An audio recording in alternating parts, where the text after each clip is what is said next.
Thank you. Perfect. So I had the great opportunity to work with Patrick first off, and the guys at Blue Green Group. This is a project that for a builder like myself that doesn't come along too often, where the homeowners they're the driver, and I can't stress enough how important that is.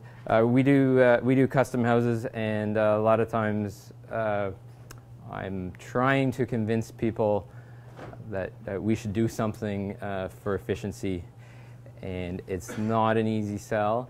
And thanks to Greg and Shervin for these kind of discussions, which help me to convey things to customers, so I can learn more and I can tell them. So thanks for them. So I'll skip over a few things because Patrick covered half of my presentation. No, not quite half, but some of it. So I mean, so that's the house, and that's, you know, it's pretty typical of the stuff that we do. And we said the challenge in this case, you know, it's completely off grid. We weren't involved in that directly. So the homeowner has experience in that, so he looked after that. But it is a large house.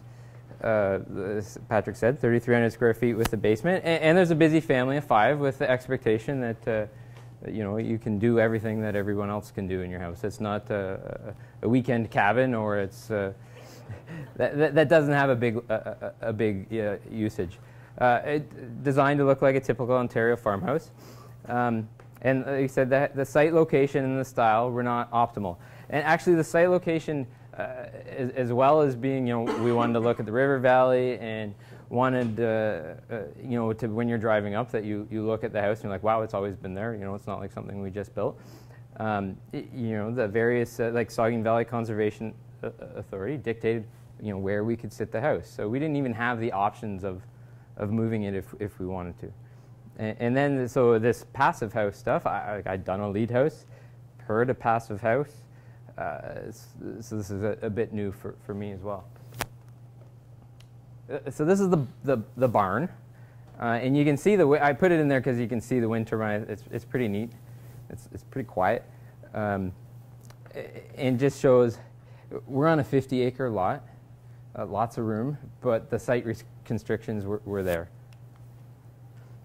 Patrick showed the river valley. It is spectacular. It's a great spot. But power was about 1.5 kilometers away, and you can see here in the winter, we built it over last winter. I don't know what it was like in Toronto, but last winter was cold, and we got a ton of snow, which made life difficult for us.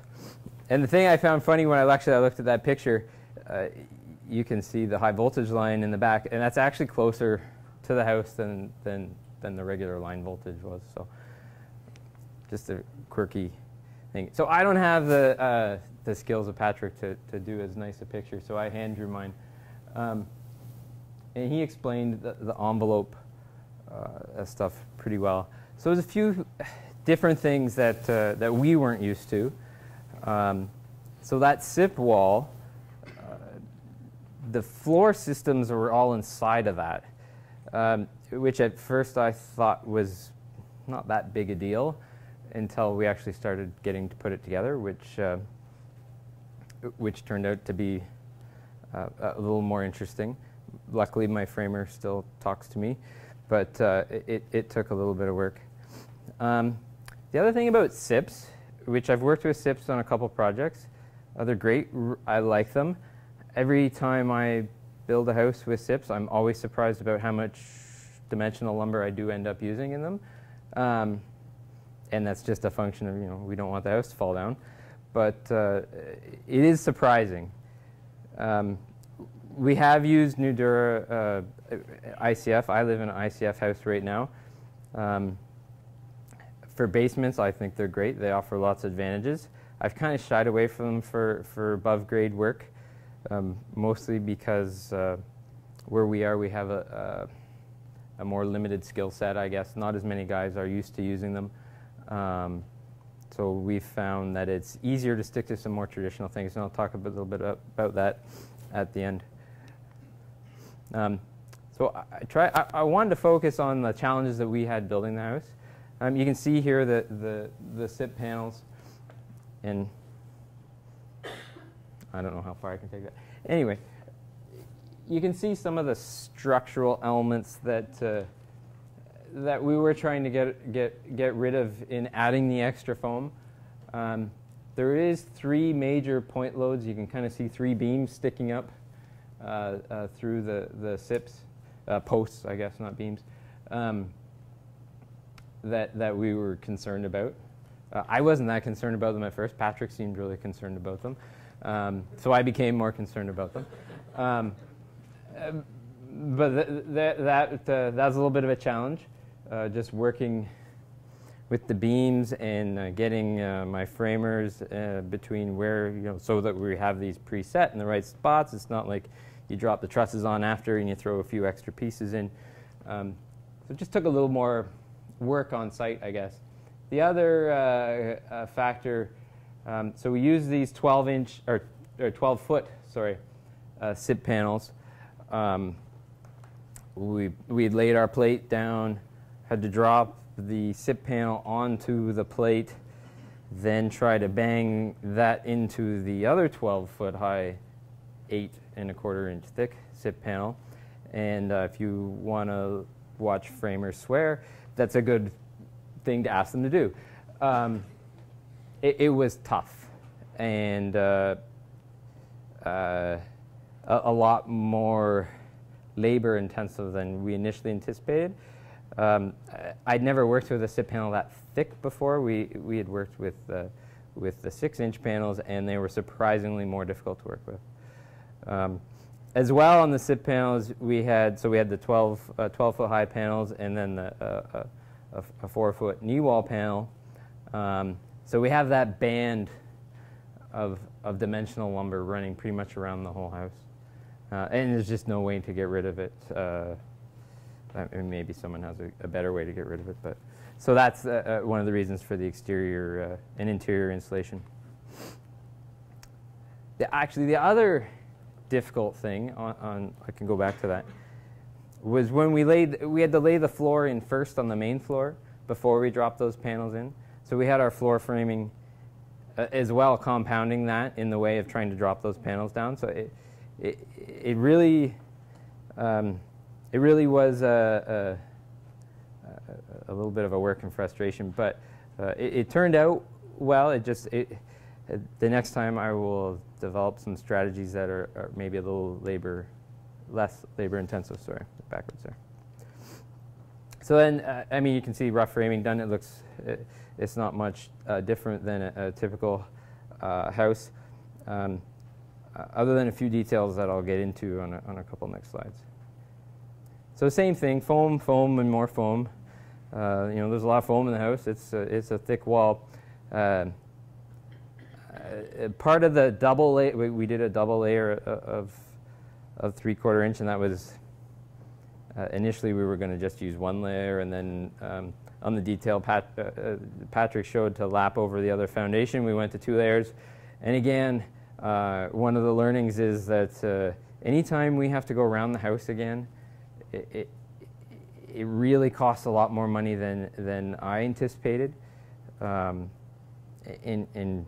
is not maybe the method that I would go for again. Sorry. So then final air barrier. So this is another thing. I was kind of like, well, okay, well maybe we'll do our final weather barrier. We'll just tape all the joints on our foam, and I started learning about tapes, and we like the Sega tape, and there's other tapes that guys from Pinwheel can provide for you. But I was like, geez, that's going to cost a lot of money. When I finally got to figuring all that out, so we went to a simple Typar barrier, more for ease at that point. So that just shows the interior foam that Patrick talked about. Again, a couple other things that we don't always think about. You can see up in the top left corner there. So there's a triple LVL there. Most of our houses that we build and design and all that stuff now are pretty open, and even this house didn't have it just had a ventilation system, not a forced air system. But getting ventilation even up to the second story was difficult. We have this framing member that we can't drill through. We got to go around. We got to build different chases. So something that that we run into on our more traditional projects that on a high efficiency house maybe is a bigger detail. So same we talked about, or Patrick talked about on the trusses. So this case we laid the trusses in without any of the interior walls, which was nice and is something that I would do again. Actually, we did frame the interior walls in after. We just left them down for sub-trade timing. That wasn't initially the plan. But if I was to do it again, I would definitely do that method of laying the trusses in without interior walls so that I can then do a really good job sealing the attic from the house. So just so you know, the heating, cooling, ventilation stuff, so Patrick talked a little bit about that. The basement slab had in-floor heat. The main floor, we used a warm board for the in-floor heat instead of a thin slab. It's new again for us, but I liked it. It seems to work, and the homeowner is happy with it. The second floor, so for a cost reduction, we went to just a straight rad system. So we used a Baxi rad, and there's an electric boiler and a fancy. They're really cool. These wood gasifier boilers. If you get a chance to see one, for this project, it's the perfect kind of fit. There's 20 acres of bush that the homeowner needs to clean out, and he likes to cut wood, so it's great. So we used. I've learned a lot about ERVs. That's a whole, for a builder, that's a whole new learning. So there's an Ultimate Air ERV with a dedicated ventilation system in there. And we were, initially it was in the plan to put a mini split in for air conditioning. Then it was decided that we didn't, well, we never really needed it. It was just kind of there kind of to make the homeowner's wife, or, well, she's a homeowner too, but make Leanne happy. And now it's going back in mostly for a load dump in the summer with the off-grid system. They found that, or they think that's going to be required, just have the option for it to turn on and dump some electricity when he needs.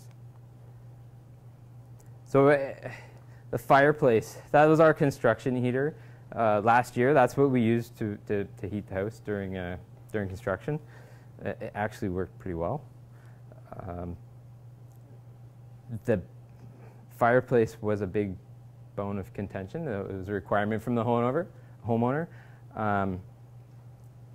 Took a lot of work on air sealing, and still you call it an airtight, but yeah, it's not. It's definitely, if you were looking to build a high performance house, you wouldn't probably pick to have a fireplace in it. But it's there, and we were able to seal it up pretty well. Again, I would look at, in the design stage, I would have looked, the house was never designed very well for the chimney. The chimney zigs and zags a little bit through the house, which compounded a few of the air sealing issues that we had with it. But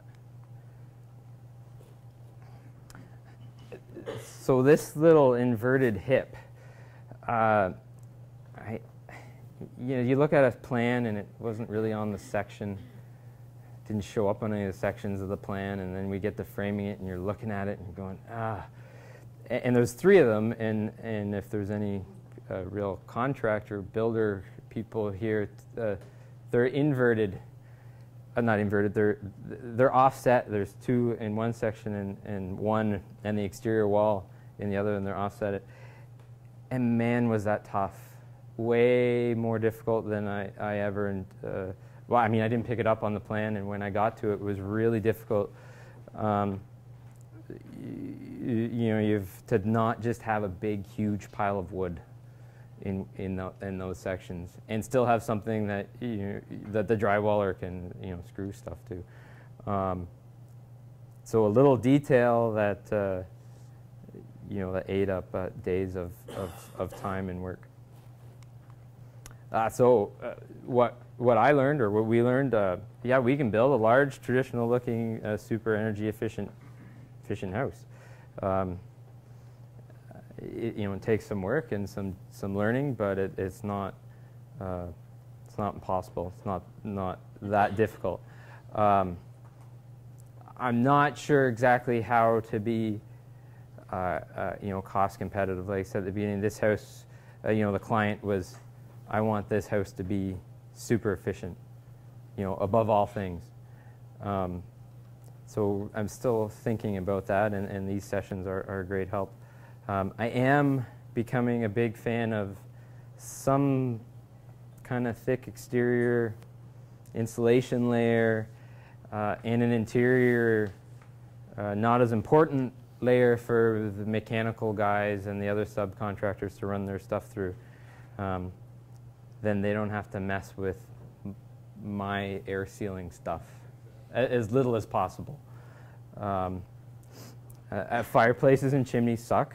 They suck a lot of air, and they're tough. You're trying to air seal something that's hot and that runs through the whole house, and you deal with it. But yeah, they suck. So details, and more details. You go around and things like caulking the little windows. The guys come and do the air test, pre-drywall air test. That's awesome. And you find, oh, there's like a pin nail of caulking that I missed, and the air is whistling through that. Really important. Trying to simplify things for the trades and for my guys. My guys are carpenters. And our trades, they're great, but I can't expect the electrician to be an energy envelope specialist.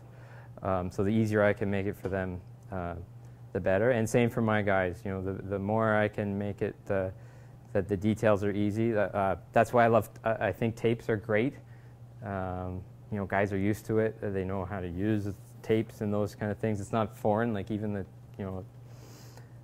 some strange little caulking thing that they've never seen, they won't buy into it. But if it looks like tuck tape, they're like, oh yeah, I know what to do with that. That's easy. And you need great clients, and that's what makes these projects possible. So, and Patrick talked, yeah, the results we were pretty happy with them.